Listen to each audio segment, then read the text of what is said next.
100 మంది చేస్తే వీళ్ళు 5గురు సమాధానం చెప్తున్నారు. ఈ 5గురులో 4 రికగ్నైజ్ కావట్లా.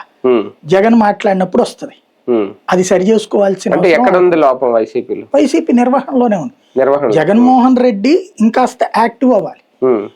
చంద్రబాబు మాట్లాడితే ఇప్పుడు for example Chandrababu Naidu psycho అన్నాడు. బాబు గారు మీకంటే సైకో ఎవరున్నారని నేను అడగాలి కదా. మీకు అక్కడ రేవంత్ని కేటీఆర్ అడుగుతాడు, రేవంత్ని హరీష్ అడుగుతాడు. మీకు అక్కడ మొన్న స్థానిక ఎన్నికలకే మొత్తం సీన్ ఎందుకు మారింది? గెలవడం ఎక్కువ కాంగ్రెస్ గెలవచ్చు కాక, కానీ 1/3 సీట్లు వాళ్ళు గెలిచారు. అదే బీఆర్ఎస్ ఉన్న టైంలో కాంగ్రెస్ 10% కూడా గెలవాల. ఎందుకని? అక్కడ కేటీఆర్ హరీష్ రావు వాళ్ళు స్ట్రాటజిక్ గా పడుతున్నారు.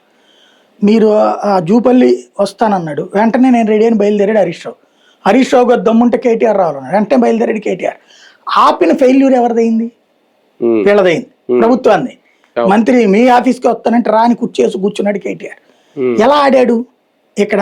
ఇప్పుడు నేను వీళ్ళేదో బహిరంగ చర్చ అన్నాడు, రాయమ్మ ఆఫీసులో అని చెప్పి కూర్చోబెట్టాలి కదా, ఇక్కడ కూర్చోవేయాలి కదా, లేదో పోనీ ఎక్కడో చెప్పి మేము వస్తామని చెప్పాలి కదా. స్టేట్మెంట్లు ఇస్తున్నారు. అలాంటి ఒక స్ట్రాటజిక్ ఎత్తులో ఫెయిల్ అవుతున్నది. రెండవది రెస్పాన్స్ ఎమ్మడే ఉండాలి. ఇట్లా మొత్తం కలిపి ఒక బల్క్ గా ఓ హోల్సేల్ కార్యక్రమం, హోల్సేల్ ఇవి కూడా 7, 8 కలిపి ప్రతిదానికి. ఇప్పుడు ఫర్ ఎగ్జాంపుల్ కుప్పం అన్నాడు, కుప్పం చంద్రబాబు గారు తిరిగారు, ఆయన మాట్లాడిందంతా చూసుకో, దానికి ఒక కౌంటర్.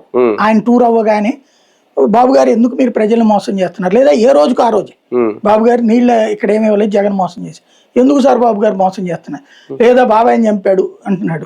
పాపం సిబిఐ వాళ్ళకి చెప్పండి సార్ ఆ మొక్క, వాళ్ళు కేసు పెట్టలేక పారిపోయారు, మీరు చెప్పారని దొంగ కేసులు పెడదాం అనుకున్నారు కానీ